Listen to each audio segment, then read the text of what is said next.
Welcome back to the Jungle Fever podcast. I'm Ethan Sark, Nate Crowley here alongside me, episode number 54, as we continue our look ahead to the season. Hope you all had a great 4th of July celebrating America 250. Hope everybody has all 10 fingers, unlike Jason Pierre-Paul.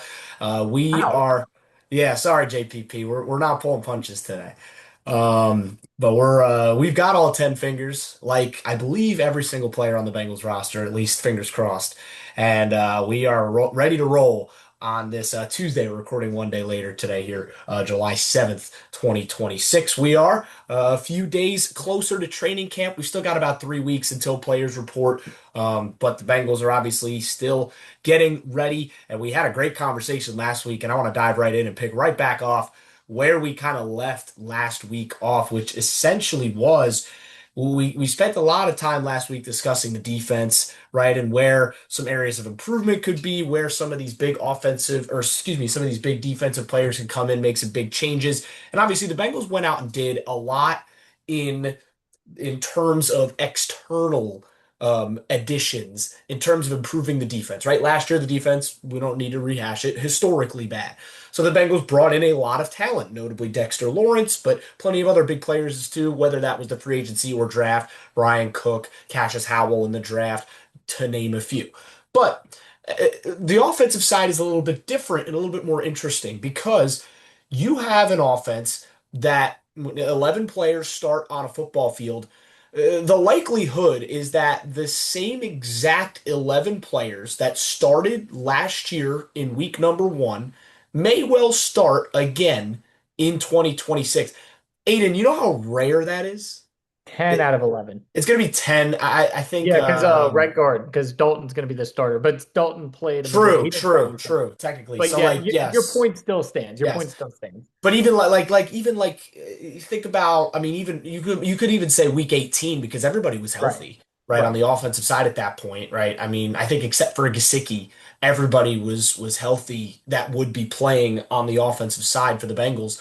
So it is really, really rare in the modern NFL to have this much continuity.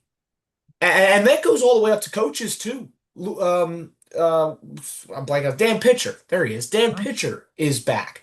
Um, the Dan Cragthorpe, the guy from Oregon who became the like kind of like the offensive analyst. He's back, right? Who's the quarterback's coach?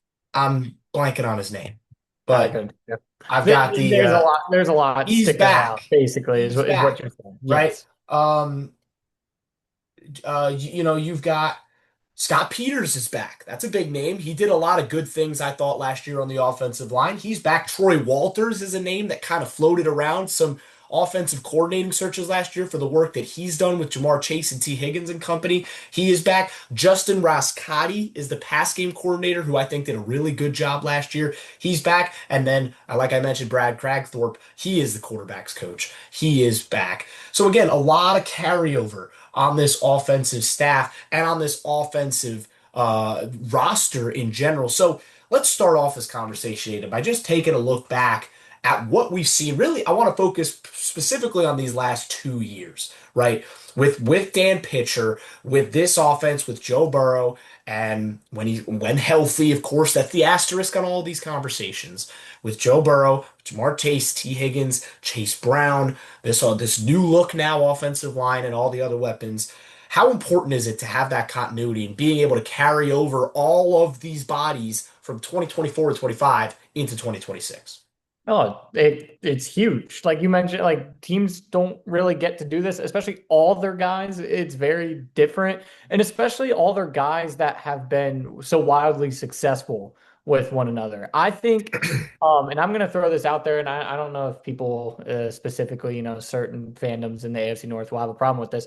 I think for as good as the Bengals offense has been over the past 3 seasons, 2 to 3 seasons, I think they're underrated still.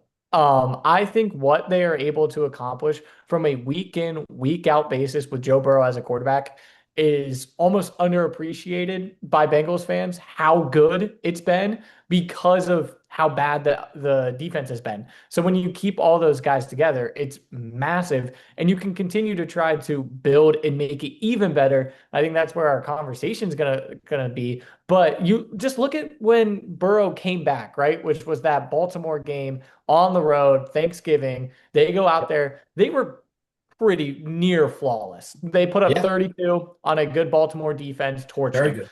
Then they Yep. go to Buffalo. They looked pretty much flawless. Obviously, Burrow had the picks that cost them that game. Outside of that, that offense was doing whatever They it even wanted. they made it a game late, right? They Right. there's a world where the Bengals could have got the ball back with a chance to tie or win that game. Yeah.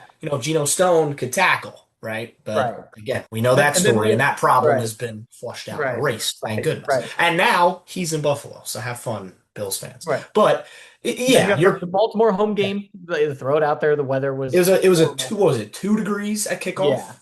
And then the It was a Miami chilly, game, flawless. Arizona, flawless. Those aren't great defenses, right? And then you and play the then Jim Bills. Schwartz.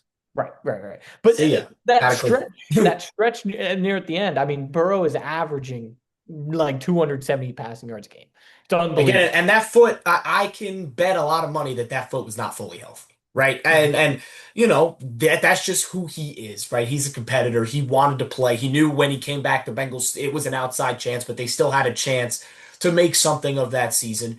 He came back, right? No, it didn't go to plan, but I thought Burrow, for the most part, played about as well as he could have, right? With the injury, with everything else that was going on around him. And I think it was important for Joe just to get back on the field. I think just to kind of feel the NFL again, get end a season relatively healthy. I think was important for him. Head into an off season relatively healthy, right? We've talked about it, right? With the wrist, he wasn't cleared to throw until May. With the knee, he wasn't cleared to run until whenever, right? Even after the Super Bowl, he wasn't fully healthy. He had to sit for a couple of weeks, right? This is, I think, from everything you're seeing from this offseason, from the Bengals and from Joe in particular, right? Yeah, Joe's had his fun, right? He's gone to Paris Fashion Week and he's putting on his fancy outfits, and that's great. I love seeing Joe express himself. But I think the more important thing to note from a fan perspective, from a Bengals perspective, is how often and how vocal he's been. Not only about you see the post a few weeks ago on social media with him and Gesicki and Jamar and T. They're all on the field working out.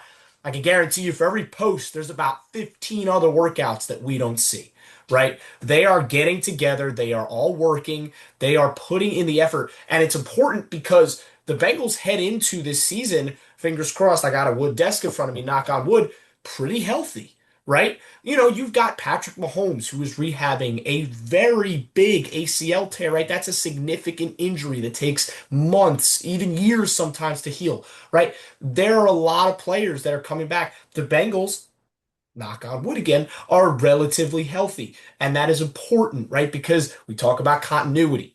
It all comes back to that. It all comes back to Joe Burrow. Remember, what was it? I don't think it was this past offseason. It was the offseason before that, where it was really that big focus. Everybody was talking about the wrist, right? Everybody was talking about how does it feel? Can you throw? What's the feeling? And every Bengals fan had their heart in their mouth every time you talked about it because it was like, oh, remember, he was like, I remember there was one press conference in particular where he was like, oh, it kind of still swells up every once in a while. And everybody's like, what do you mean it still swells up? Like, that's just kind of how Bengals fans are with Joe Burrow because we've been down this road a few times at this point. But you have an offseason now of, I think, complete normalcy. We've hit on this a bunch of times, but complete normalcy, and that means head down and work. And I think that Right. that's really, really important. Right. No, and that's where I wanted to go with this conversation. We didn't have enough time to fully unpack it. Is like you have all these guys coming back. You have Burrow obviously at 100%. So you sit there and you go, okay, what did we do last year really well? How can we make this team better? And that's the scary thing, I think, for a lot of teams. And then the conversation really surrounds Burrow's under center rate. And I'll be interested to hear kind of where you fall on this We because talked about this after the show when we recorded last yeah, week, and I'm glad you brought it up because we talked about it, we kind of teased it a little bit right. at the end of last week's episode. Because Um, this yeah, Bengals offense is historically efficient. They are extremely, extremely efficient. And if you look at their net success rating, over the past couple years. It's again in the top 10 pretty much every single year. And that's while being near the bottom or close to the bottom in explosive play rate. So Mhm. 2022, they were 24th, 2023, they were 26th, 2024, they were 20th, and in 2025, they were 22nd. What does that tell you? That tells you, again, they are just extremely efficient at moving the football, but they're not necessarily explosive. And then you ask yourself, and that's a question that Burrow has brought up in a lot of press conferences, is how do we get more explosive? A lot of people want to lean on the under center rate because you look at, again, some of the most explosive teams in the league last season. They were the Patriots, they were the Bills, the Packers, the Rams. And what do they all kind of do? They love to be under center. The Rams specifically were the number one in the league in under center rate. The Bills were third. Patriots were seventh. The Packers were 12th. So meanwhile, the Bengals, by the way, they were 31st in that rate. So you got to ask yourself, like, is that something that you want to do? But it obviously comes with a lot of question marks because you want to utilize your players in the best of your abilities. You aren't built like other teams. You just aren't. You have better playmakers everywhere. And so I think the conversation's interesting, and I think it's one that's gonna go well into week one. We'll see. Yeah, I really think that it's something that and look, this conversation I'm about to say has probably already happened, right? Where this point of the off season, right, when you get to the kind of May through June, July, the players are on the off season. The coaches are absolutely not in the off season. The coaches are in that office. They're game planning, right? This is the time of the year where now that you've had a couple of reps through OTAs to kind of see where your guys are at, you have, and the offense, it's so easy for them now because again, continuity. They have all of the names on the team sheet. The depth chart is essentially already set with a couple of tweaks here and there. You know who's getting what. You know what you've got, right? So Zach Taylor, we didn't really mention him in the offensive coaches. We should. We talked about this again last week as well. Zach Taylor is a part of this offensive coaching group as well. Zach Taylor, Dan Pitcher, that whole group has been in meeting rooms for the last month or two trying to figure this exact question out, right? How do we make this offense better? How do we take it from what is a great offense? It's top 10, top five. How do we make it top three? How do we make it number one? That has to be the question, right? Because if the Bengals have the best offense in the league and they don't even, it can't be 32, but if they have defense 21, which is, I believe the Super Bowl defense was actually ranked 22 heading into the playoffs, they're going to be all right, right? So if you can make this offense unstoppable, right, that's a word, unstoppable. So again, going back to your initial question with the under center to shotgun rate, I think number one, and I think the first step to this is you have to be able to effectively run the ball out of this formation. You have to be able to line up in this formation and give the ball to Chase Brown and consistently get yards, right? We saw them try this a little bit early last season and it did not work. You saw in the Jacksonville game and then in the Minnesota game in particular where Minnesota's at that point they had Jonathan Allen, who's now on the good team side, and they had Javon Hargrave, two of the most established defensive tackles in the league. And the Bengals interior, it's the game that Reisner finally came in and it got a little better in the second half because he came in. But even so, when you're playing against guys like that, you got to block. And I think Chase Brown, I don't have the stats from that game in front of me. They were not pretty for Chase Brown. I don't really blame him because what are you going to do when you're getting hands on you 2 yards behind the line of scrimmage? Nobody's going to succeed. You could have prime Derrick Henry back there, and it's not going to succeed. So it's at the end of the day, that's where it starts. You have to be able to effectively run the football in that formation. I could even scrap the last part of the sentence and say you have to run the ball, period. Right? And that's a question. Like again, this is a conversation we've had. So we'll narrow it That's down the again. interesting part, right? Is because Chase Brown, his profile as a running back, seems like it aligns with explosive runs. Uh-huh. But they just haven't at this point in his career. And it's really interesting. His long last year was 37 yards. He averaged about 4.5 a carry. Again, he was efficient, especially in the back half of the year once the offensive line issues were sorted out. He was extremely efficient, but not necessarily explosive. And so when you go under center, and you allow that kind of formation, and like you mentioned, some of the personnel that you can do, specifically with tight ends with guys like Eric All, and the creativity that comes, sometimes that tends to open up explosive runs. Then once you're doing that, obviously you can work off of it in the play action game, and that's where the big plays come in. So Yeah. that I think that's an interesting conversation because, and it's so funny to me. You have Joe Burrow, who's like the kind of the poster child of the anti under center guy, right? Who's his backup? Joe Flacco, who's the exact opposite. I don't know the numbers. I couldn't tell you exactly what it is. Remember how the offense changed when Right. Flacco went in last Dramatically. year? Because Right? I don't have it, but he has to be the active quarterback who has had the most under center snaps in the NFL. That He loves it. he He has talked to. about it he's talked about it in a couple of his press Right. conferences. How It, much he he loves loves the that. simplicity of it. He loves the ability to go in and just be like, "Hey guys, we're gonna go under center. We're gonna run the football here." And some guys, he says it works with the offensive linemen as well. They just know that they can go hit somebody, and that's not necessarily Yep. the case with the offense right now. And, But and, then and again, you run into sometimes some like you don't others. even need to. Sometimes you don't even need to and you've seen some of these clips of some of these NFL play calls where Joe Burrow is like in the pocket. He's like double XY, gun right, double left, envelope, scarf. I'm literally looking at things in my room and trying because that's how it is. It's literally just mumbo jumbo to us normal people. Joe Flacco's under center, like, all right, yeah, we're gonna run off right tackle, ready break. Like, like Oh, one it, trap.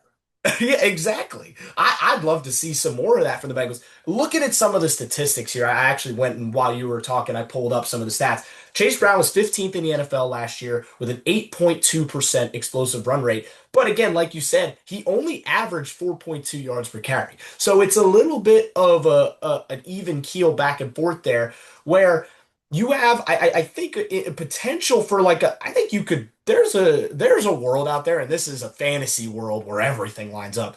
There's a world where Chase Brown hits 2,000 all-purpose yards. Now that is a fantasy world because there's just so many other mouths to feed and it's just not going to happen. But I think Chase Brown has the ability to do that for the next couple of years. I think he's got the type of archetype and in this type of offense, I think he can be that kind of guy. Now, some other caveats in this aspect of the conversation. What kind of role does Taj Brooks play this year? What kind of role does Samaje Perine play this year? Right, the two other main backs in that room. Right, Samaje Perine turns 31 in September. He's not getting any younger. The tread on the tire isn't getting any less. And while he is still a serviceable NFL back, he's not getting any younger. Does Taj Brooks potentially start to eat into some of those carries for Samaje Perine had last year? I think so. I think Taj Brooks will get some more opportunities this year in bigger moments. He didn't really have a lot of chances last year. Obviously, circumstances didn't really help him as well. But I think Taj is gonna. I think just that's the natural progression in the NFL. I think Taj Brooks is gonna get some opportunities this year to potentially absolutely eat into Samaje Perine's workload and maybe also get some snaps off of Chase Brown as well. So that could be another interesting aspect of this conversation to add to that too. Yeah. And I have some of so this is first half early down numbers for Chase Brown. This is typically when a lot of offenses like the Rams or the Patriots or the Packers like to be under center because they like to be able to establish it early and especially early in downs because again, you don't want to play third down twice is what they say. You don't want to be in a second and 10. That's the whole mumbo jumbo lingo. So under center, he averaged 5 a carry. That was fourth in the NFL. Shotgun, it was 4.5. That's 24th. Explosive percentage, he was 12.3. That was third in the NFL under center. That drops all the way down to 7%. That's 22nd in shotgun. Success percentage, he's 18th. It drops to 34th in shotgun. And obviously the sample sizes are smaller. Just that's the nature of the Bengals offense. So the numbers line up for Chase Brown, obviously, and that makes sense when you think about kind of what they want to do under center in that situation. But the other side of the coin, and maybe probably where I fall the most, I'm not as gung ho about being more under center as majority of some Bengals nerds are, is you don't want to take away what Joe Burrow does best, right? Good Um, point.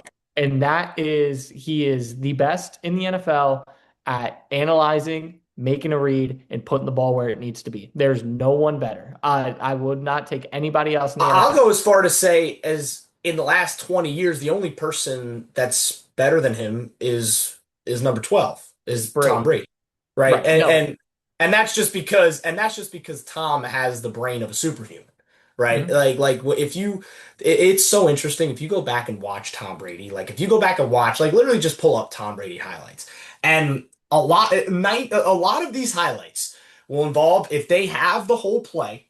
It will be Tom Brady. He will go back. He'll do, his initial step, and then he'll take his look, and then he'll just start moving chess pieces. He'll call out a protection. It's like there's the funny clip of him yelling at Gronk to stand up, right? Like all of that is because he's just got an encyclopedic knowledge, and he was undeniably the greatest, in my opinion, to ever do it at that spot, right? At this point, and I don't know how crazy a take this is. I think Burrow is the closest equivalent to Tom Brady in the modern era. Now, is he Brady? Absolutely not. But I just think in terms of the archetype, that's maybe the better way to phrase it. The archetype, he is the most similar to what Tom could do. And I think, you know, Joe's kind of acknowledged that. He said he's talked to Brady in the past before. There's been some connections there. Him and Brady kind of operate in a lot of the same circles with the Fanatics Fest stuff and with some of the other things. They've had conversations. I think I can't remember. There was a press conference a couple years ago where he mentioned he had texted Tom Brady about something. So there's clearly a connection there, and I think it's an easy connection to make. And yeah, Burrow's elite, beyond elite at processing, right? And I think Right. that is the negative side, and that's the thing about football is with every positive, there's usually a negative, right? There's usually an opposite side.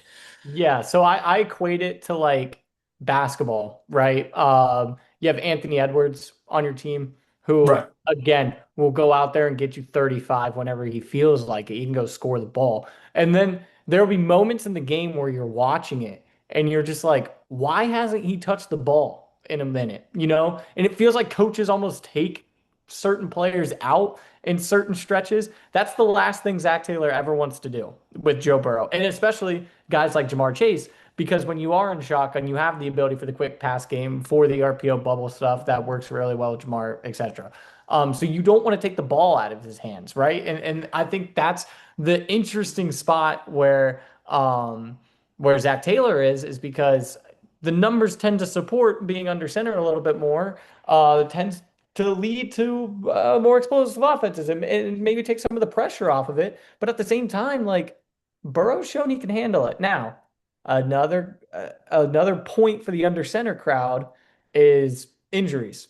And you have to Mhm. talk about them when you're talking about Burrow. If you want to protect him a little bit more, a good way to do that is just to sometimes suck it up and be under center a little bit more, where you're putting less stress on the offensive line to have to sit there. Everyone knows you're passing and hold up. And Burrow has shown sometimes that he doesn't necessarily hold up to that constant pressure. So I think that's an interesting part of the conversation as well. I think Charlie Clifford, he writes, he used to write for the Inquirer. Now he works at Channel 19 with Fox, and he's phenomenal with them as well. He put it, I think, best, and it's probably what's going to play out throughout the season. You have to pick and choose your battles. You have to know who you're facing and kind of what you want to do.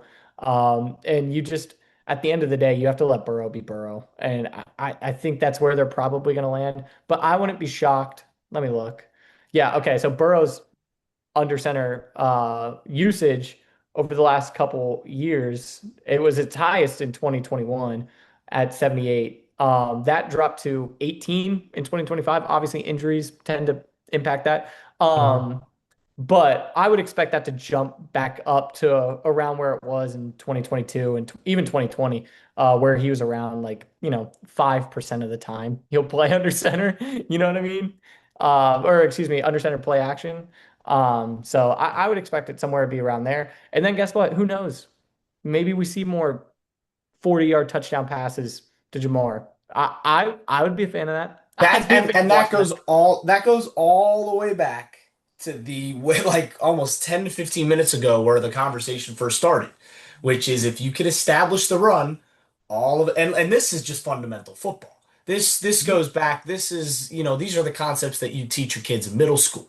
Is like if you can establish the run, all of a sudden the safety start creeping down, and all of a sudden there goes your star wide receiver, right? And yes, when you're the Bengals and you have Jamar Chase and T. Higgins, the safeties aren't creeping down. But it opens up.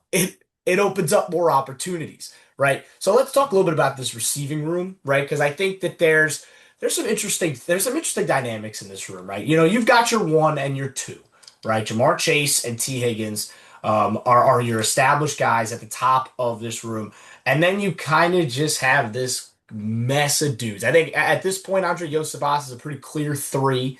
I won't talk about Kasicki just yet because I think tight ends warrant their own conversation. But he's a part of this group essentially. He's not a big blocker. He's going to be much more of a threat in the receiving game, and he's also not getting any younger. I believe he turns 30 this year. Then you've got, this kind of second group of like, your Charlie Jones, right, who's been great in the return game the last couple of years, but he really hasn't been much in the receiving game. Mitchell Tinsley is kind of taking advantage of the opportunities that he's been given. In terms of, being an undrafted rookie free agent, comes in, made some highlight reel plays, that unreal catch against the Jags, couple other big plays. He's kind of taken advantage of chances that he's been given. And then you have, I think the biggest, wildest kind of I don't even know what you call him, in Colby Young. What the heck are you getting out of this guy, right? A 6'4", 218, rookie who's just, I mean, those stats are all you gotta need to know about the archetype that Colby Young is, right? He is just a big physical freak, another one to add to the list. And with a guy like Troy Walters at the top of this room, there's chances for he will get chances, right? If Jermaine Burton was able to get chances, he's gonna get chances, right? And yes, I know there's some off the field stuff with Colby Young, but everything so far about him has been glowing. So we'll look past that for now. But again, the leash is going to be even shorter for him, and he can thank Mr. Burton for that. So again, I'm interested to hear what you think about this room. We know about the top two guys, but more about this bottom. What do you kind of do with some of those other reps? And God forbid, again, knock on wood, what if one of those two guys goes down? Who steps up and who takes advantage of some opportunities? We saw Higgins be out for multiple weeks last year. Well, I, I love T. Higgins, but you can pencil him in to miss 3 games. It feels like every year. But it's interesting your conversation around how defenses play the Bengals, because Burrow in this conversation about being more explosive talked directly about that.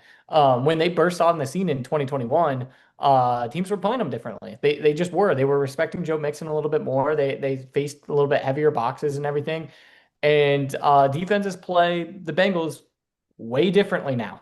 They will sit in two high shells pretty much the entire game against the Bengals. And you see, I mean, teams like Minnesota and everything love to switch up their personnel and their packages and what they're able to do, whether it's nickel, whether it is dime. You don't see that as much against the Cincinnati Bengals, and that's because Jamar and T and their ability to beat you. And they're able to sit in two high shell, and they're probably able to go double double sometimes, and they're going to ask other people to beat them. You need other people to beat them, and I think that's where this kind of conversation is really going to be hammered home. Is just like you have to find guys that can win in those situations, and I think Andre Yoshivas does a lot of the dirty work, and he does a lot of the things that, people don't like to talk about a whole lot. He's big, he's physical, he's obviously in the red zone, he's a target. He Yep. he does like to block, and I think that's important to what the Bengals want to do. However, he Hands, just the hands have to get in, better. in I situ don't. in situations Yeah. where he has to win, he just doesn't. Yeah. In late game situations, a third and long, and guess what? They're gonna ask these guys to beat him, and Andre just hasn't been that guy. It was supposed to be Jermaine Burton again. It's the idea of Jermaine Burton. If Burton was able to show his explosiveness and his route running and his top end speed that can take the top off a defense, you're in a completely different spot. But he wasn't, and Bang, so bang, bang. that's who they hope that Kobe is now. That's their thought.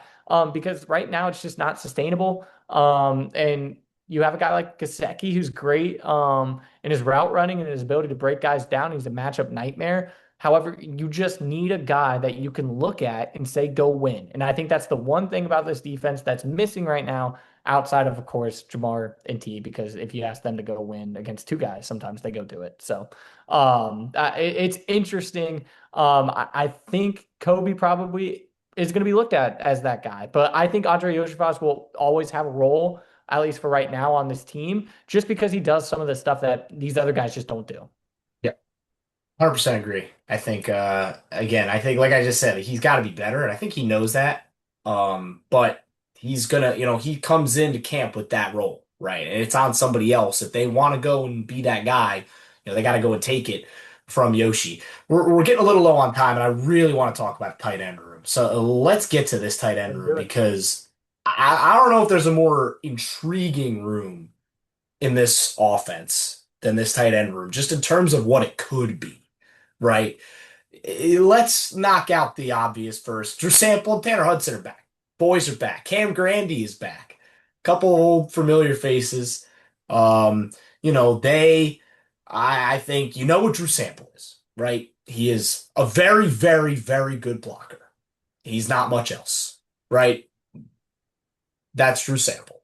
Tanner Hudson is kind of slow and he makes a couple of cool catches every once in a while, like he did in Baltimore.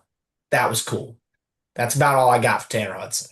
He's their guy that Um, they try to be like he's a hybrid between a pass catcher and a blocker, but he really isn't. He doesn't he's strike a lot of fear in you. neither. Sorry, Tanner. Um, I It's want all to talk good. about two guys in particular. Let's talk quickly about Mike Gesicki, who already is 30. He's entering his age 31 season.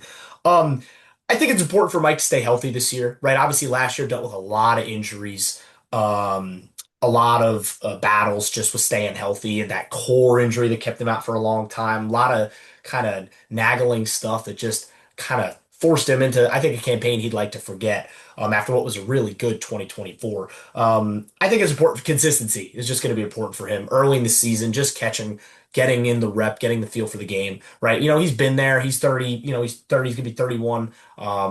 I think that there's still a great player in there. I think they just need him to be more consistent this year. The two guys I want to talk about are Eric All Jr. and Jack Endries.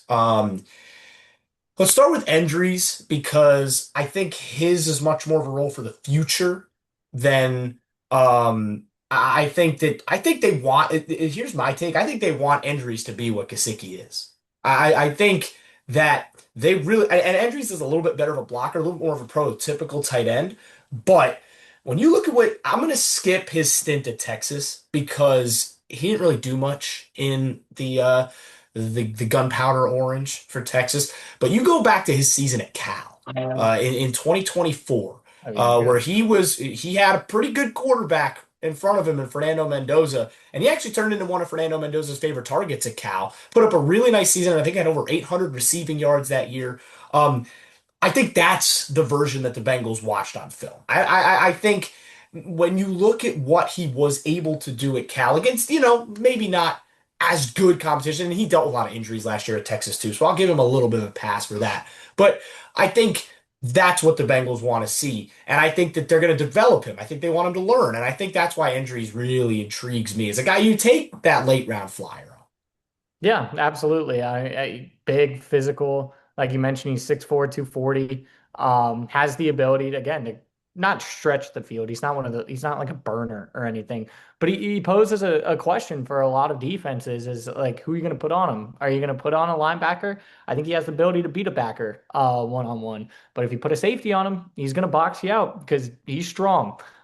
So I think he's somebody that the Bengals are excited about, but I don't see that big of a role, at least this year, Yeah, because I'm really excited about if this next guy can stay healthy, because I think he's my favorite guy on that tight end room. That's Eric All Jr.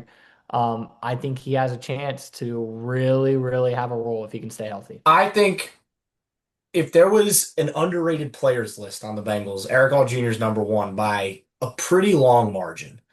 Maybe not underrated is the right word. Try to think. Like maybe I don't even know the right word to phrase it, but like maybe it's just the word could. Because if Eric All He's the could Justin Herbert of the Cincinnati I, Bengals. I suppose, yeah. He's the if If guy. Eric All can stay healthy, if If he can, and that's you could just end it there, right? Because we know the injuries. He's now had three ACL tears.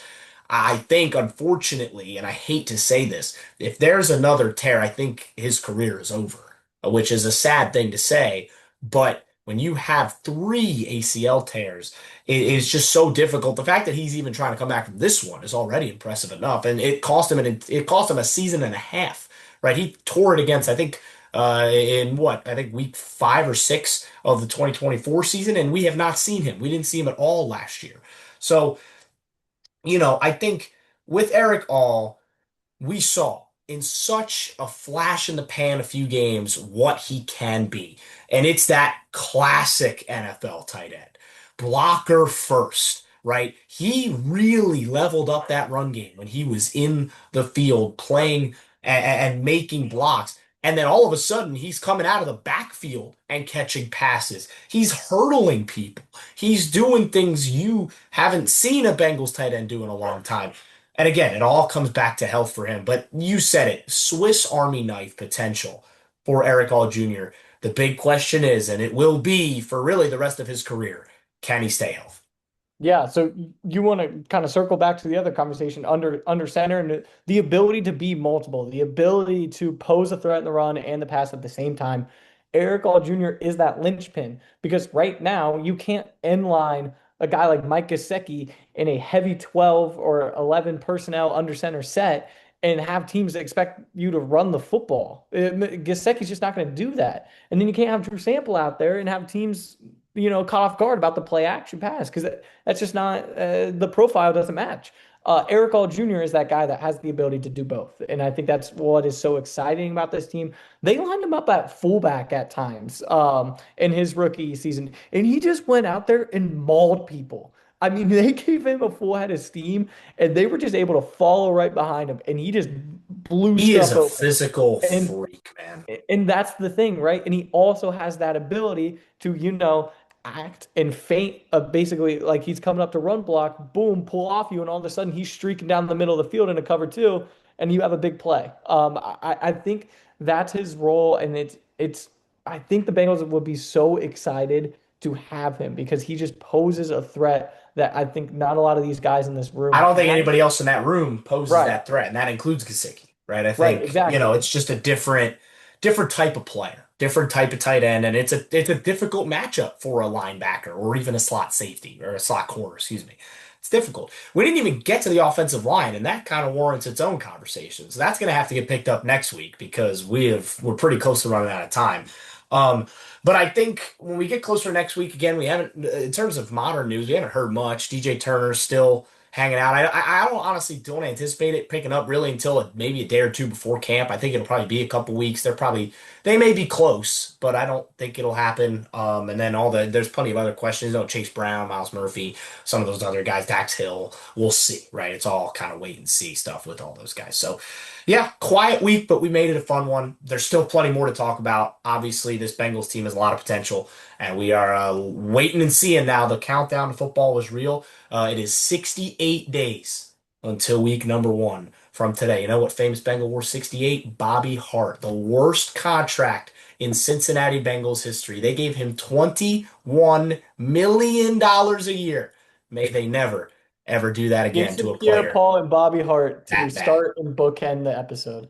Yeah, what a couple of guys. So that'll do it for this week on the Jungle Fever Pod. We'll be back next week. Plenty more to talk about as we roll through the Bengals offseason. Greg Crowley, Ayden and Ethan Sargent, saying so long.